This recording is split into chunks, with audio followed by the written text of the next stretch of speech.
everyone. Thank you for joining and being here. I was supposed to be yesterday afternoon, and with the schedule compression, I think it made more sense to just move it to today. So thank you for coming. My name is Stela Lupushor. As Ellen, during the yesterday session here, she was encouraging us to come up with a 6-word description and purpose. Who was here for that? Yes. So I came up with mine, is to humanize the workplace through inclusive design. And that's what I do. I work with the conference board. I lead several councils. So these are peer networks of leaders who manage strategic workforce planning, talent management, and strategic HR business partner organizations at large Fortune 500 companies. I also consult on the workplace experience. And my passion project is to help women over 50 prepare and thrive in the future of work. So it's something that I practice at the multiple level, organizational, leadership, and individual level. Today, I'm going to talk about workplace experience, and it's intentional in the use of words, not calling it employee experience, because that term in itself is not inclusive. Because we take different shapes and forms when it comes to our relationship with the organization. So it's about designing an experience that is inclusive for everybody. Who's heard of this company, Starbucks? Who's been there in the past week at the store? No.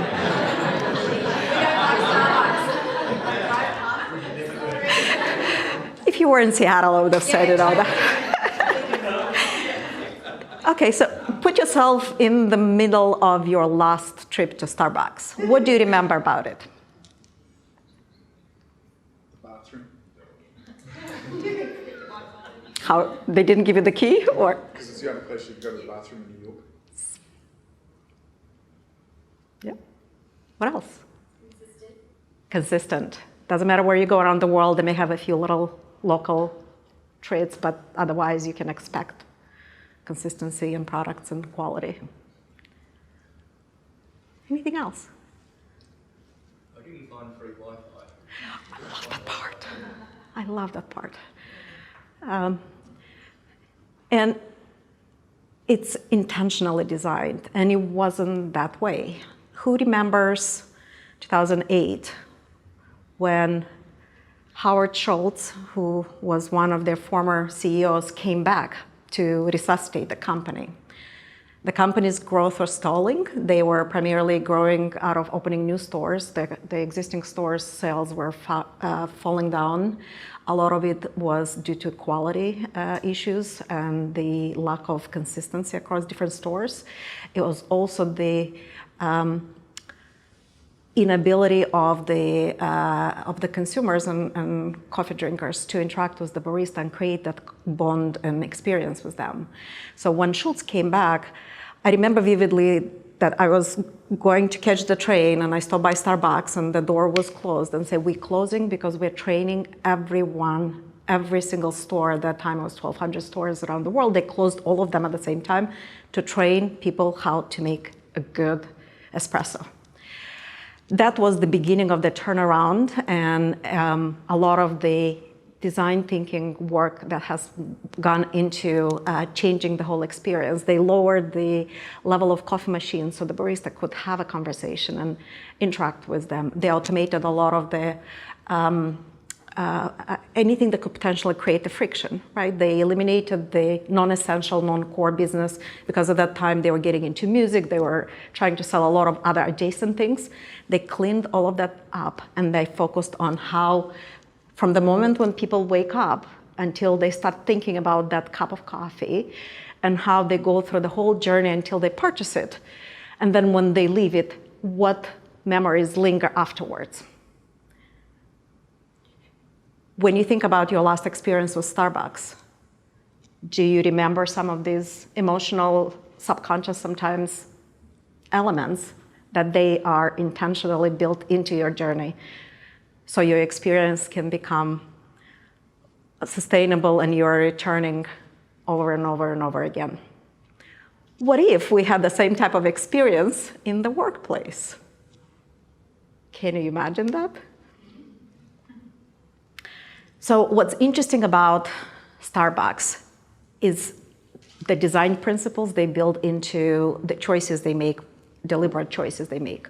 One is they think about the whole ecosystem that comes from the point where they source the cocoa beans to make them sustainable, to help the growers have an income and not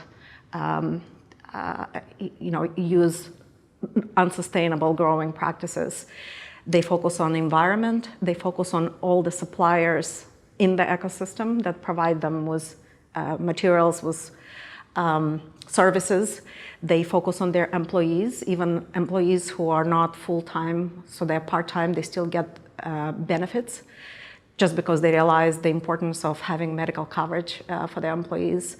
They recently started paying for a lot of the tuition reimbursement to encourage people to get an education and pursue other aspirations beyond the Starbucks.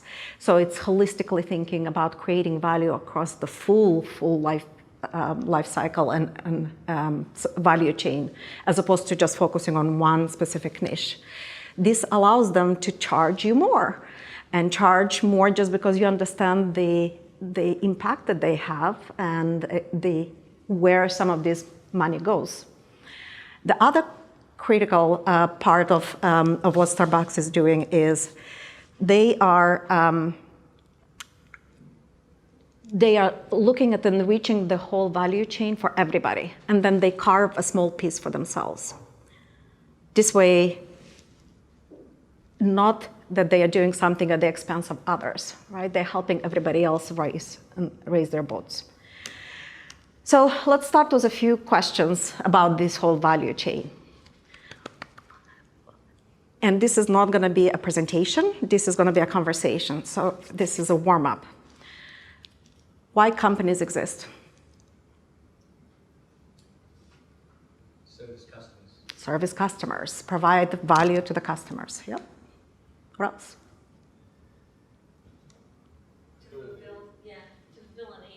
Fulfill a need. There is a niche, there's an opportunity, and somebody's going to make money out of it.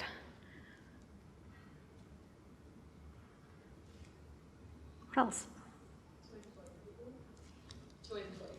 To employ people. So this is to involve resources so they can perform tasks that are then delivering on that customer need. Yep.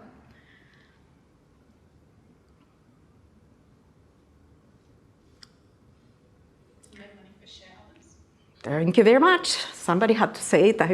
I was hoping that would be the first one, because that's usually the first answer I get. In short, we're talking about employees, we're talking about customers, we're talking about shareholders. All of these are stakeholders. So the purpose of the company is to orchestrate the interests of stakeholders. What are stakeholders? People who are impacted by or can impact the organization. Right? It's simple as that. Why do they matter?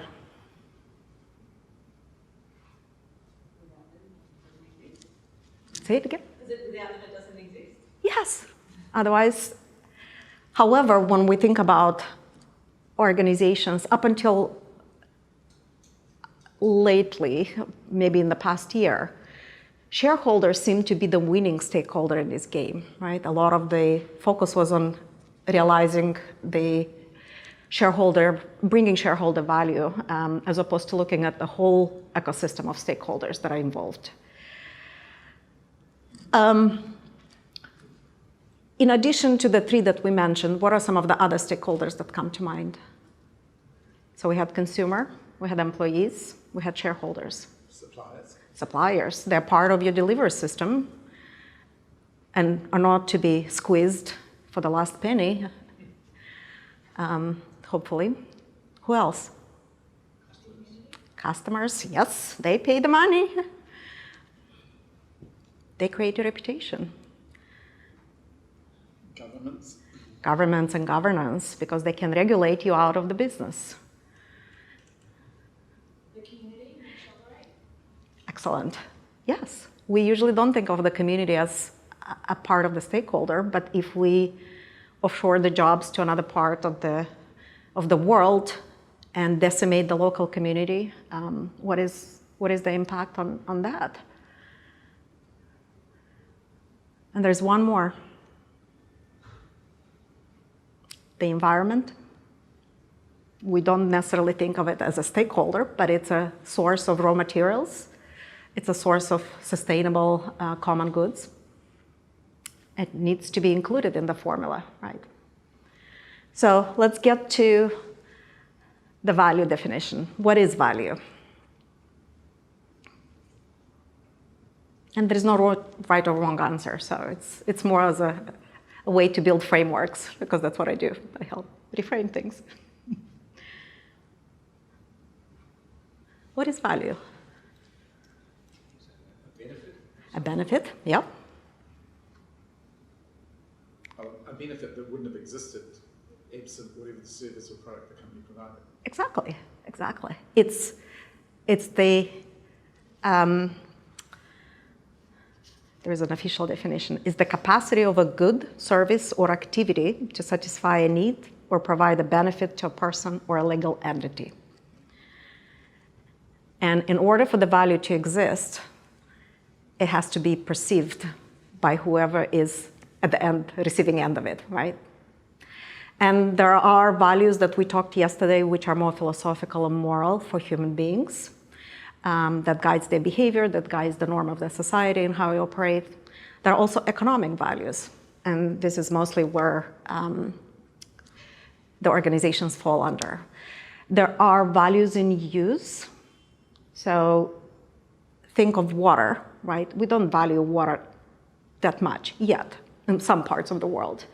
But if you don't have the water, you get thirsty, and it's really, really bad experience. I'm trying to find the word for the second value type. Value in exchange. And that's how much you're willing to pay for it. So think about diamonds, right? It's something you extract from the earth, but the scarcity that we've put on it and created it into a commodity that costs a lot of money, and people are willing to pay for it.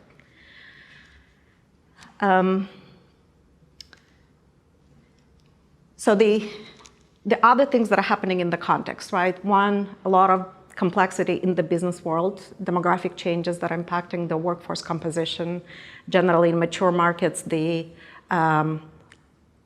working age population is shrinking. We have declining child mortality that is extending the lifetime of children. We have reduction in fertility rate, which is reducing the number of children that are being born to a woman. And nowadays, it's at 2.5 around the world, the average, which is half of what it was in 1970s. So we have fewer people coming into the workforce, and that is changing the balance of the workforce pyramid, and that is putting pressure on social protection systems, on pensions, on retirement. It requires a different healthcare environment, and the labor shortages we're experiencing right now, it's an evidence of that type of longer-term demographic change. Other things that are happening from demographic perspective is mobility. So mobility between geographical areas. People move from country to other country for economic purpose or because of their instability in the environment. People move between rural areas and urban areas, and this creates big conglomerates and huge mega cities, which then requires a different infrastructure planning and different type of urban planning. People move between jobs, and that creates big havoc in our HR world, especially because now people have a choice and they're empowered and they value autonomy, they value different things. And that differs by generations as well as just in general a bigger trend of movement. There is significantly more women coming into the workforce, especially in Middle East and Africa, where a lot of the social norms, and it's becoming more acceptable for women to participate in the labor force. There's a significant amount of women who are attaining secondary education levels, so that also helps bring more women. However, the policies and norms that make them feel included in the workforce are not changing as fast. Women tend to step into caretaking roles. They tend to have children. More likely than not, they will have gaps in their careers. A lot of the way the work is designed does not necessarily support women's participation or what we consider a career trajectory in traditional sense. Other things that are happening, digital technologies, and we all now are tethered to our devices, most likely more than one. We do things, especially now with the coronavirus, pretty much have the ability to work remotely out of anywhere, not necessarily having to travel. And congratulations for having the courage to be here. It's interesting to observe the news in the US. Everybody's shutting down their travel anywhere, non-essential. But it's an evidence of how life can continue. We can continue to perform what we need to do out of anywhere in the world. We have our behavior online and in digital world is creating a new set of data that can now be analyzed to make decisions about our patterns, introduce nudges that we talked about yesterday, and influence how people interact and consume and produce. There is significant amount of disintermediation in general. If you think about Amazon as a company, what industry do they belong to?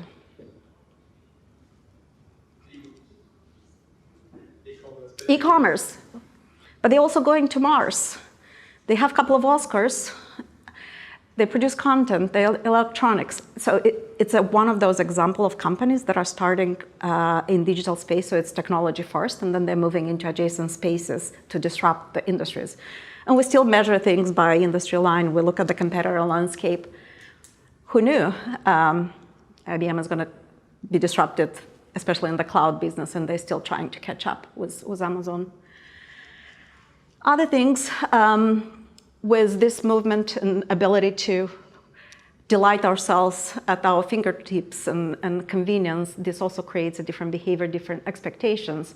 And we heard yesterday that the Generation Z is now, when they express themselves in a lot of the surveys, more about I, me, as opposed to general feedback, right? So there is a lot more centricity and focus on yourself, individualization, but at the same time, this creates a difficult time to connect meaningfully with other human beings. So it perpetuates the sense of loneliness and feeling alone in the noise around us with all of these people available at a fingertip. We work constantly 24/7 just because we have access to it, and we're going to check our emails, we're going to check our texts. And the human capacity to absorb all of this information and deal with all of this complexity has not adapted. So what companies do and what humans do, they try to reduce ambiguity and increase the control. And how is that happening? In any organization, when there's a new threat or a new innovation that is coming, what do? We put an organizational leader, we create a vision for that team, we put processes and policies in place, we put reward systems, we have measurements to track, and all of this creates complicatedness, which is different than complexity. A lot of this complicatedness is really artificial. Yes, it gives us the sense of control, but is it really true control?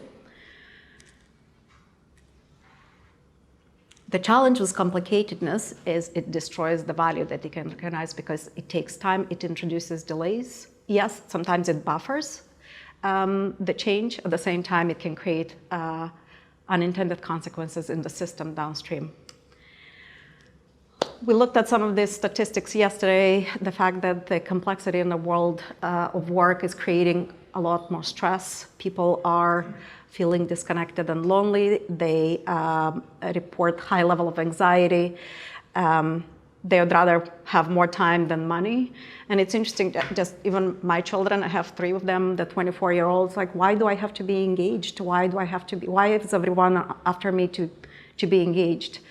I just want to get my paycheck and go have my life after work. So there is a generational shift in behaviors and expectations as well of what people can get out of work. So really, what is performance?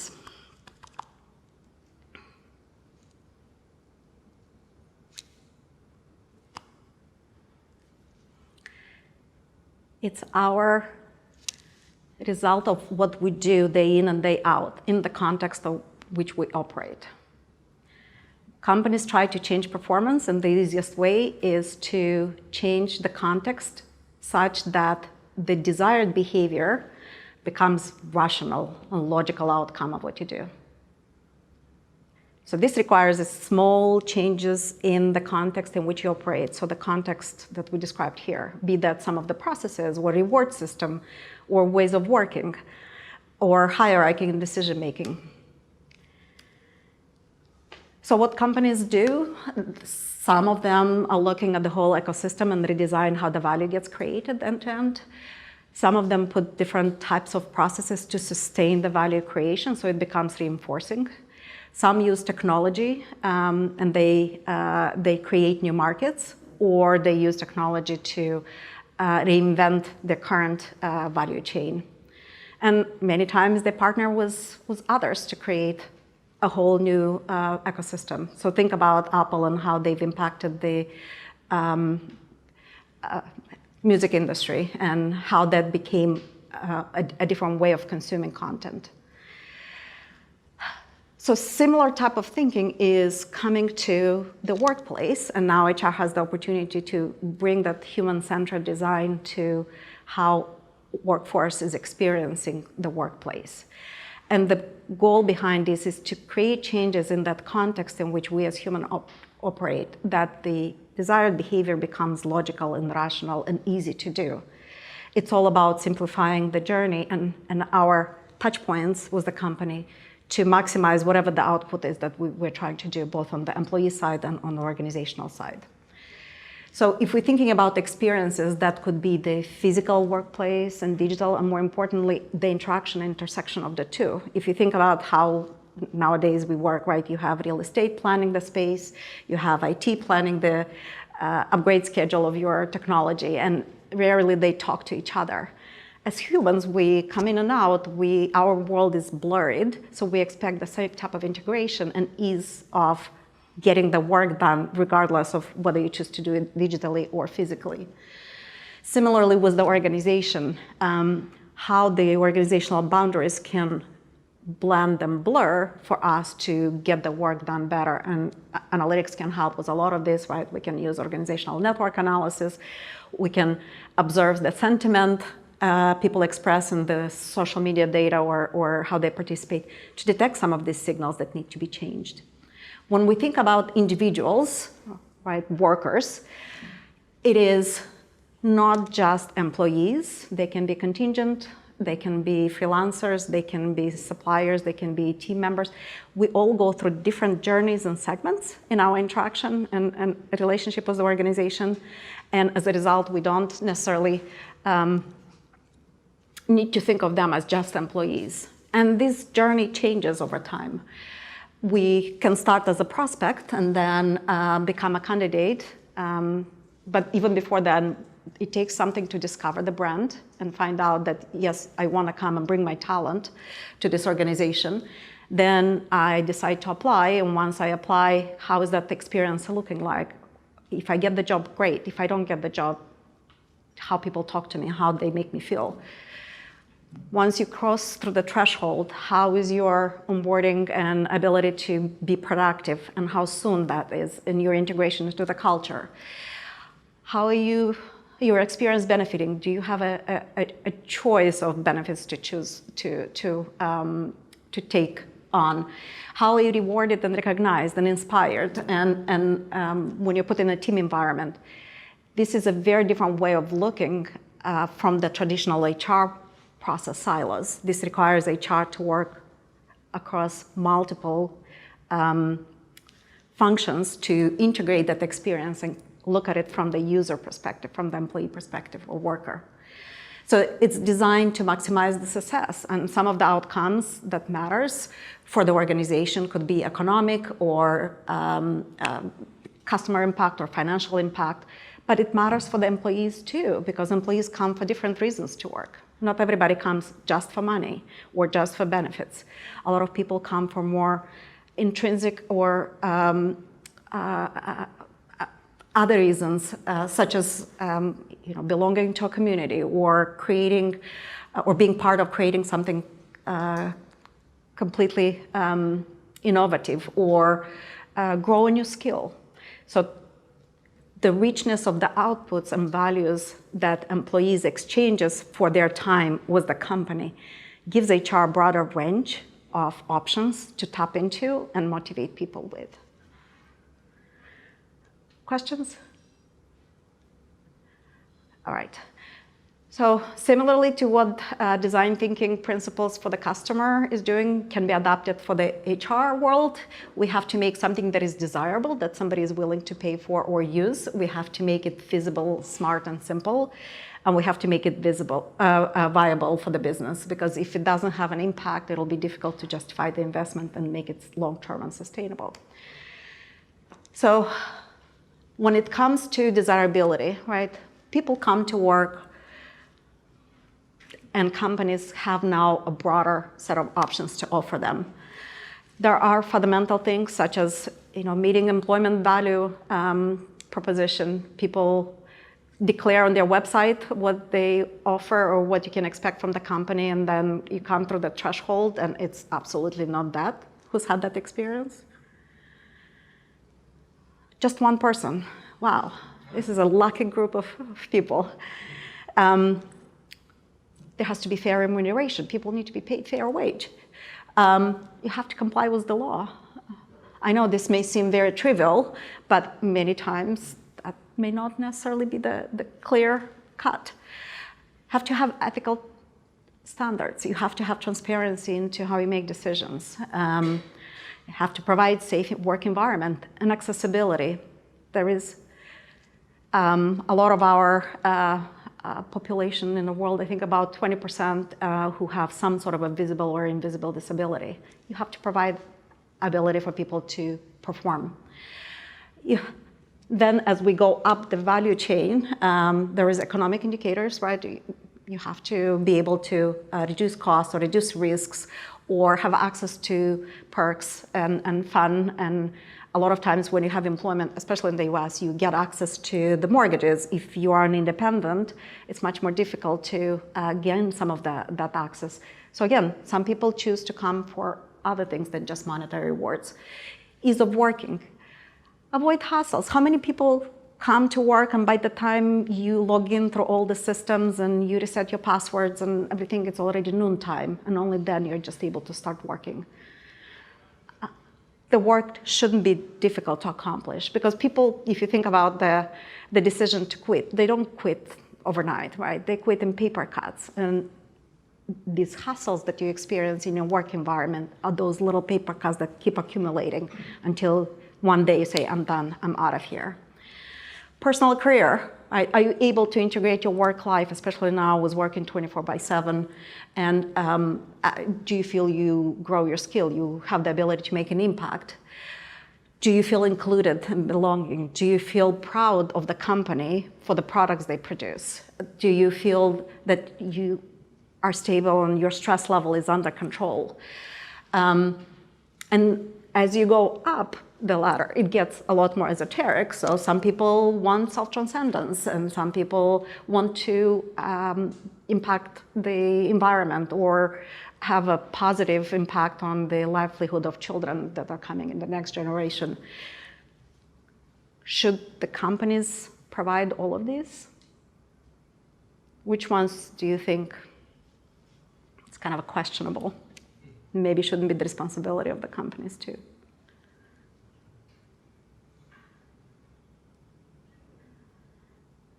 And it's not a trick question. The point behind is there are a lot of values. You cannot address all of them.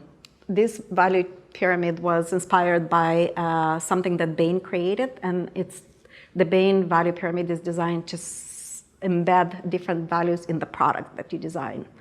The maximum number that one particular company could embed in their study was 11.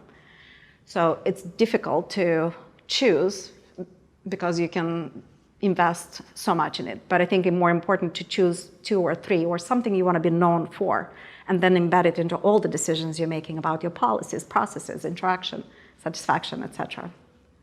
Make sense? The journey, people go through the journeys, and it's broader than just the HR scope.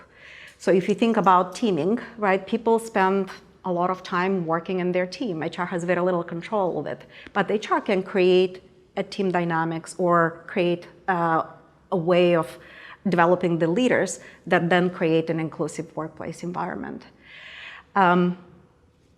Other types of journeys that we don't necessarily include in part of the HR scope, right? Eminence building. Who is not on LinkedIn?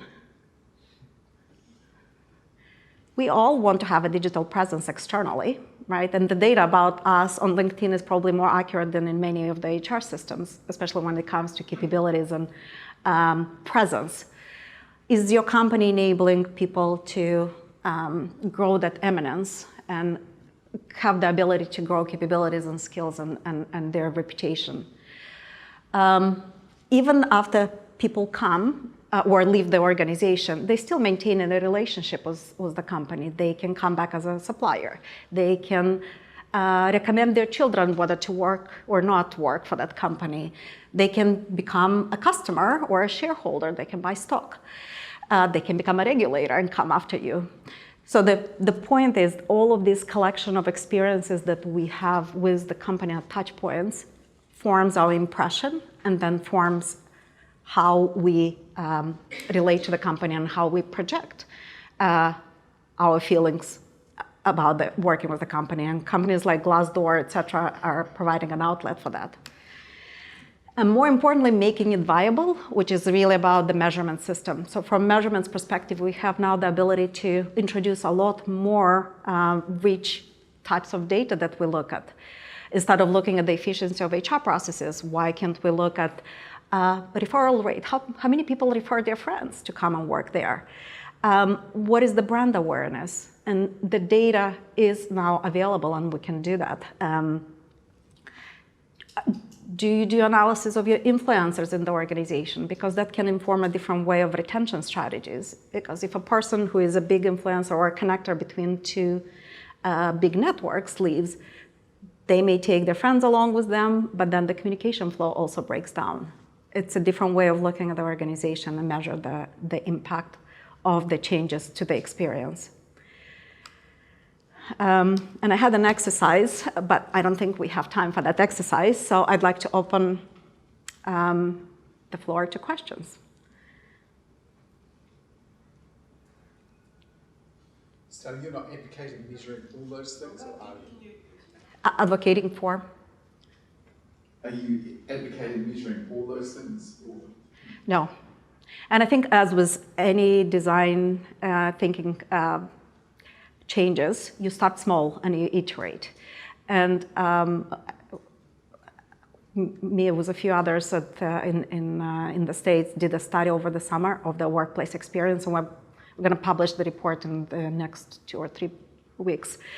And what's interesting is a lot of companies are starting to focus on the workplace experience, and they're going to the employees first to ask, what are the irritants? And they get always surprised that the little things like, my Wi-Fi coverage is not good, and therefore I cannot access my tools as fast as my clients can. Like little things that make a big impact and they can have oversized. So the best approach is go to the user that you're designing for and ask, what is it that will make their life easier? And then start iterating little by little by little. And this creates a self-sustaining, because if you even show the sign that you care and you're going to do something about it, that in itself perpetuates the problem-solving behavior.